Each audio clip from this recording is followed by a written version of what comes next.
Oh my gosh, so I don't know if it started over. Let's see if we could add that video. So just in case that video didn't work out, this is the Ba.Bl. I am Switchy Lopez, your host, and we're gonna go over the rest of the competition. Wow, it looks like I have no neck. The rest of the competition stuff from what I learned from the last few competitions, the one that I missed and then the one that I was in. But it looks like I have like huge traps in this like shirt. Where's the position of my chair? I don't know, but it literally looks like I have no neck. Hold on. Let's see. Adjusting my chair, it's not working. Okay. Well, anyway, I lifted weights today, can you tell? So this last competition was a lot of stuff, and I think in the previous podcast we went over nervousness, who gets nervous, who doesn't get nervous, and mambo versus salsa. But I think that I went backwards in the competition, so now I want to go forwards into what happened sort of during and after the sort of do's and don'ts of a dance competition. It was it felt really small, but apparently it was bigger than I thought because there was a lot of people, we just couldn't see them. But there is an update. So some of you know that I have been applying to work as a dance teacher, specifically with Arthur Murray. And I've applied a lot of times, and the question is, why can't a student be a teacher? Actually, a few students have, and I think that a lot of it has to do with sales. And although I'm not really great at selling myself because I don't like feeling like a prostitute, if they don't see that you can sell yourself, then they don't think that you can sell. So I think they don't care how good of a dancer you are or all of that stuff that you would think. It's more about who's going to get lessons and I don't know, other stuff. But in my case, I feel like it's a little bit different. So for a little while there, I was questioning whether or not it was discrimination and, like, where's the proof in that? So I don't know. It's an ongoing thing because I'm never going to stop applying unless I get something better. And we are trying to make this podcast virtual dance expedition into a real show. So we're working on that. There's a lot of stuff that may or may not happen in the next month, and it's a lot of waiting around. So that's the update on that. I did not get the job, by the way. I didn't finish that sentence. I did not get the job in the other city. And I called her to ask if I got the job, and then she said I won't know until Friday. I checked my emails and it was a rejection email about an hour later. So they're not really very honest. Whatever. I'm just trying to tell you the truth about what you're going to face. Even if you're that type of person, the type of person who can handle that and work with it differently than I do, is still something you're going to have to deal with. So think about that. But my main goal was to own a franchise someday. So they're saying, if you want to own a franchise, you have to do well in the competitions. I go, well, if I've applied to 6 different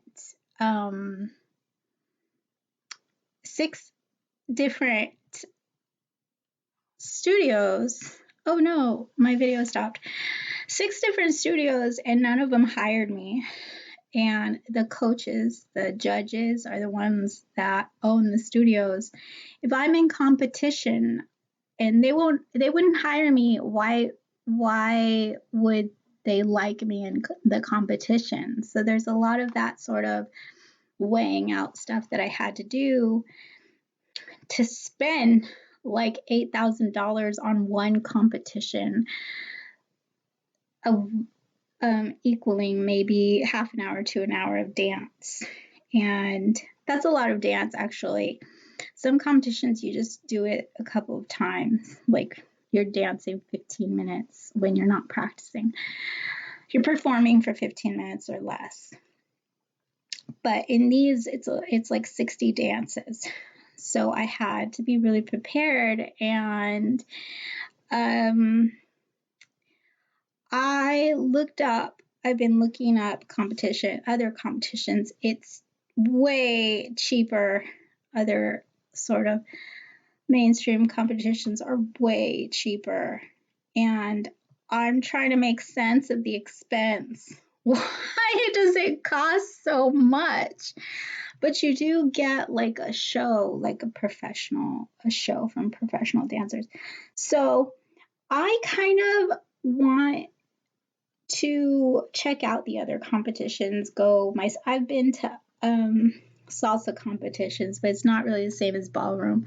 I'd like to see what some of the other ones are like that are not Arthur Murray competitions, outside competitions, and see like what the difference is. But I would have to compare. I would have to go to both. So I don't know that I'm going to be ready in time for this upcoming competition. And I'm really all about being prepared. So I don't know, whatever. But let's go over a little bit of the do's and don'ts of competitions. So when I ended that last podcast, I think we were talking about Wesley getting distracted and recovery. We were talking about recovery and coaching and everything. But when I couldn't recover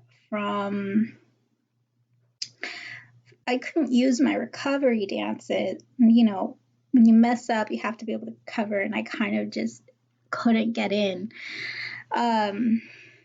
At that point, it was because I was hyperventilating. I've told this story in another video podcast, Competitive Spirit.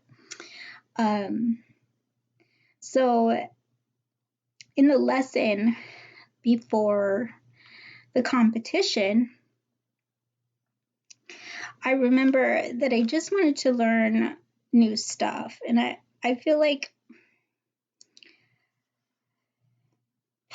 I have like good back bends for smooth and standard, but on tape, when I look at it on tape, it just is kind of so. I feel like I'm really far and like I'm really looking back, and and then I look at it on the video, and it's all that kind of stuff. So in Latin, I looked up my video prior to the competition. Just the awesome practice, and it was spectacular. So right now I'm just better in rhythm dances, and I'm trying so hard to get better and smooth, and they kind of want me to compete in that too. And I'm like, I just, I'm really great at the basics, bronze 1 and 2, but going into Bolero, Viennese waltz, I have to get more familiar with the technique. But anyways, I think about leading sometimes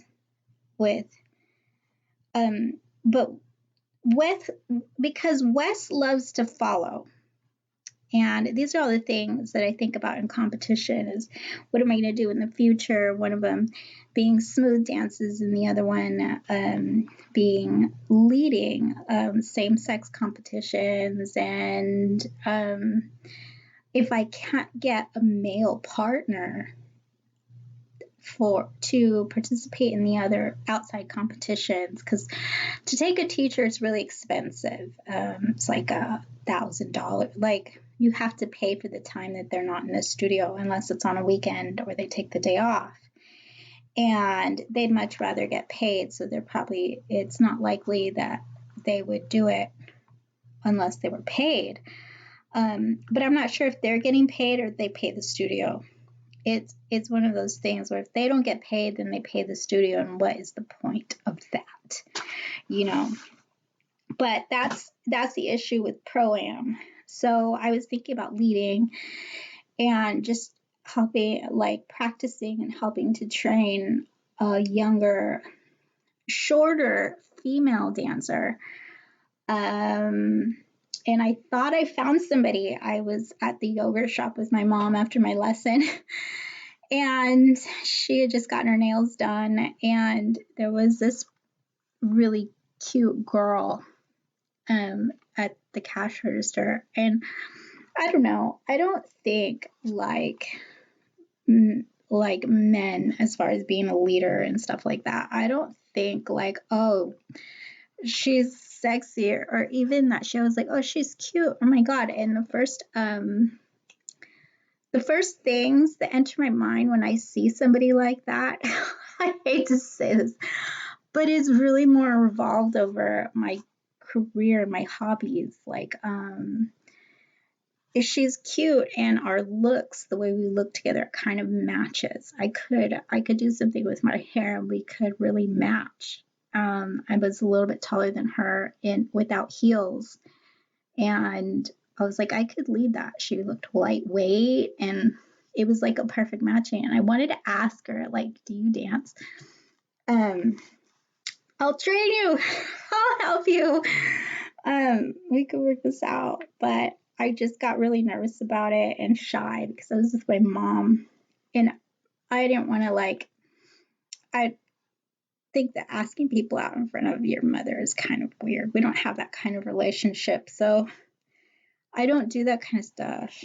Try to make friends in front of her. It's weird. It's like a weird personal issue, whatever. So, I don't know. I'd love to follow. I think it's fun. I'm really good at it, actually. And I just walked out there and I didn't ask her. I kind of regretted not asking her, but at the same time, it's like, I know where she is. I know where to find her. She might have the job for at least another couple months, right? I didn't figure her for a quitter, which is actually one of the good things when you don't have that kind of feeling about somebody that they're a quitter, that's really good if you want to be partners with them. So that might be in the future for my competitions. There is a same-sex competition coming up in April, but it's too early, and that would take like a year to learn how to follow and have a partner. But we did start learning in standard, and I did pretty well in Bolero. It's more like a rhythm dance. The tango, the Bolero is a little bit more rhythmic, more similar to like Latin dances. And so I do better with the Bolero. And I actually led Wes once in the Bolero. He said it was pretty good, but with us, it's just a height difference. I think that he could teach me how, but there's nobody to do that with who's shorter than me. So it would be really tough for me to learn without finding somebody new, I think. And that's part of the struggle. It's just not having a partner, male or female, to practice with. And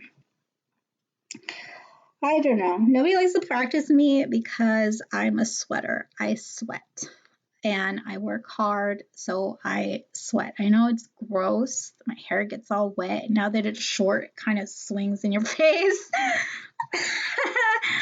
But I don't care. I am just, I don't know if this stopped recording. Oh my God. Okay, so I don't care about sweat. Uh, as long as you have your hair pulled back and I have my hair pulled back and we're wearing like long sleeves, it's going to be fine. But during COVID, everybody was like nervous. And I go, this is the only place I go. I do not leave my house. I'm pretty much the safest person here. You guys are the ones that I'm worried about. So it was an issue, but I did well in the Bolero, and Wes spun me so much that I got like a 3-day migraine. I don't know if it was from the spinning, or just my monthly curse, but I had a migraine for like 3 days and it was bad. I had to quit taking lessons. I had to cancel a few lessons, but it was like a stress headache. So I was stressed, all the work that I do online, and then my fitness stuff and the dancing and the show and arguing. People argue with me. I was arguing with Wes, and I have been like battling it out a lot lately, and I don't know what that is about. It's like he wants me to be, I see him being fun loving with everybody else. And since I've been competitive, his expectations for me are a lot higher. So our rapport is still there, but our personal connection, our sort of our friendly relationship is it's not dying, it's just suffering because we have to take things we have to be so serious, and it's just rough to only have an hour and a half with your partner, but I've talked about that before. This is just part of the struggle with pro-am. It's a lot of money, so it's important to have those people to practice with. And I think that people just have to tell me when to take a break or I am in pain. I will work until I'm in pain sometimes. And my mom's like, don't call me. Don't go anywhere. So right now she's kind of just not answering my calls. And she said, I'm just going to do stuff on my own. I'll call you when I'm ready. But I know what that's about. She does that sort of secretly. But one of my pains through the competition, everybody was dropping out because of their feet or their knees or whatever the case. And I was going through stuff like my legs hurt, my knees hurt. And my mom tells me, this is for older dancers, if you're over 40 or 30 or whatever, 40, I would say, it affects you a little bit more. But my mom was a volleyball coach and worked with aging athletes, but aging being they were in their 30s, and she's now in her 70s. So she's kind of worked with people in my situation in sports. And she says that my pains could be from sugar, but I went dance shoe shopping. So we went shopping for shoes at Capezio's, and they told me you have a wide foot. You need to size your foot, because the only shoe that really was very comfortable for me was like a shoe that could fit extra wide feet. It's called the Stephanie practice shoe. And it was comfortable and everything, but I was like, well, if you think I should size my feet, then, maybe I should do that first. So I went home and I found like an online shoe store with much more information. And I got these new shoes. They arrived. I ordered them in extra wide. And after the first week of dancing in them, I realized that my knees and my legs were suffering because they were out of alignment. My feet were being so squished that my legs were out of alignment. Like ballet shoes are painful in that way too, but it's a different thing, I think, in heels when it's I don't know, actually. I'm not in ballet. I should actually talk to the teacher that has ballet training. But what I figured out is the shoes that I wore before were regular fit and they were too narrow. It was hurting my knees and my calves, and I felt off balance all of the time. So here's the thing, I ordered these new shoes. My video is not coming up. I'm sorry if you're watching the video. But I ordered these new shoes. They're wide width, but they're 3 inches. So I am adjusting to a higher heel now. It's not a 2.6, 2.7, 2.8. It's a 3-inch heel with heel protectors, which add like a couple centimeters. So it's like, what am I trying to do? Go on point. I don't know why I decided to do that, but I got these higher heels, and after a week of dancing in them, my legs already feel better. I am feeling it a little bit it's like different muscles, like my muscles, when you wear heels too long, your butt's higher. I'm going through that, and it's not that bad. But my knees feel better. Everything feels better. So I decided to order a new competition shoe and just not suffer anymore. So I have a used, coming soon on the website, it's going to be used dance attire. Mine, Wesley's, whoever else I can get from the studio to give up their used stuff they don't want anymore. You can buy them on the website. It's not up right now, but it will be soon as I get the pictures together and everything, all the information. There's going to be a few items up that I am going to sell.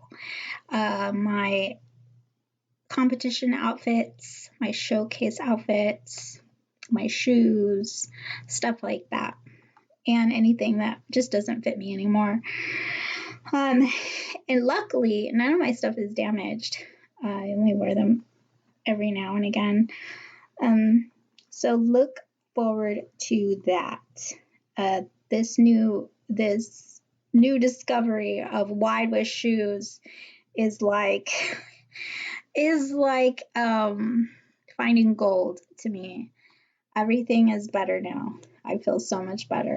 But I got them in vegan soles. So if you don't know anything about, I was spoken about shoes. I have a ballroom shoes video, which is actually uploaded on our YouTube channel for public to see. Ballroom shoes. I do speak a little bit about vegan soles and suede soles.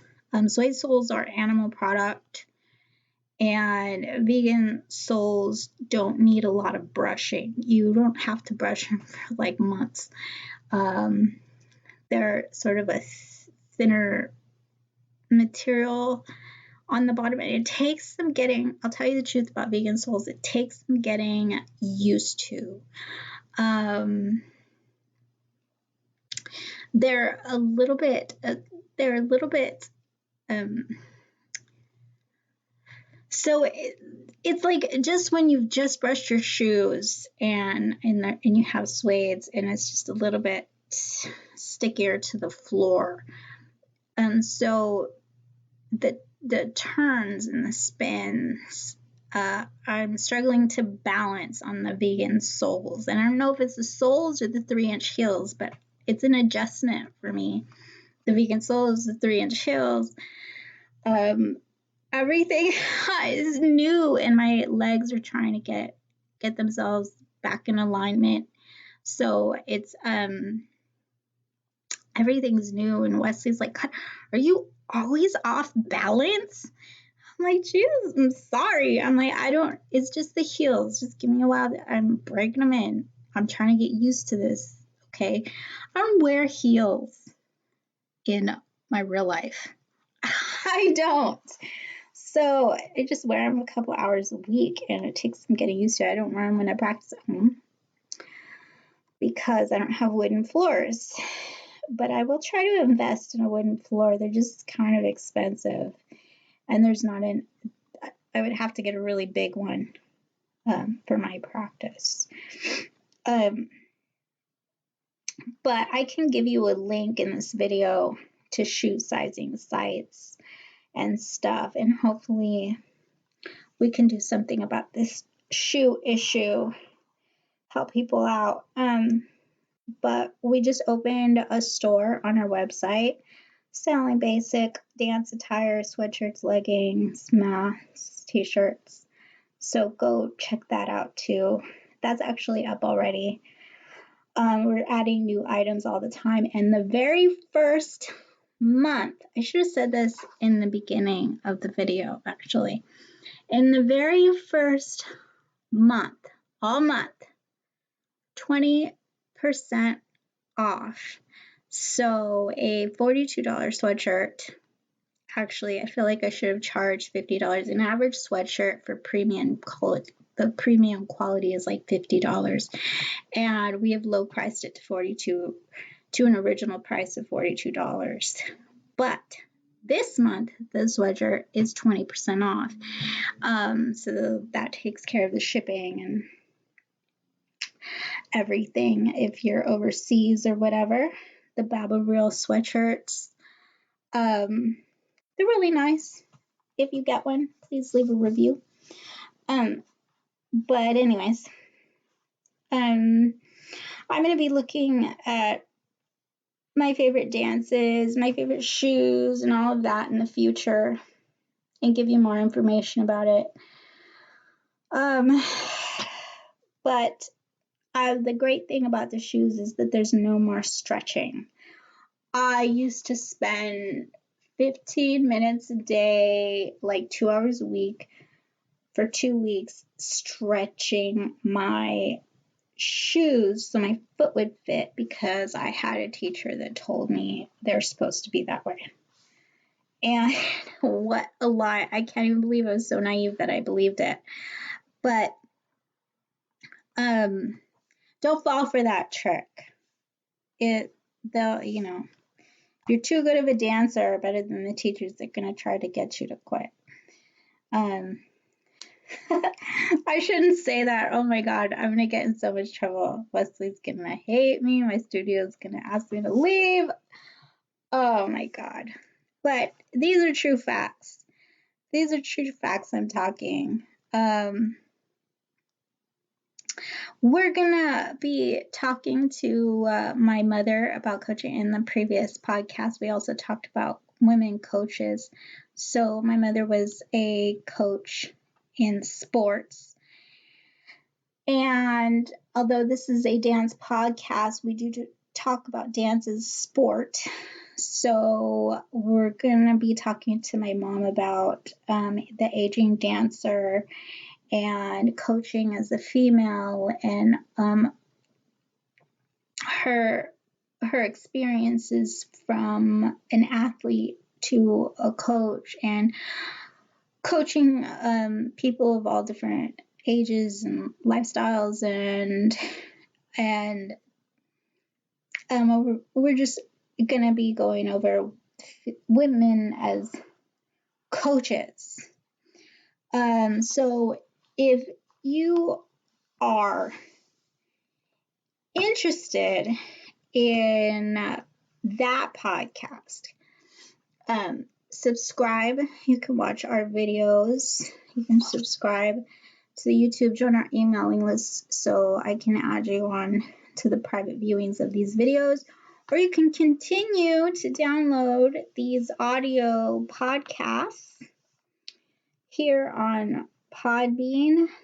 I think if you're on the mobile website, at the bottom of the home page there is a playlist, so you could just play it on the website. It won't take you to another website to download anything. I tried to do that, but I can't tell if it works. So hopefully you can do that if you're interested. And I don't know. That is the end of the show today. It was very kind of mixed up and complicated. But the interview is going to be much more prepared, and I hope that you stay tuned for it. I will see you next time for the Ba.Bl Reels weekly live dance review. Bye-bye.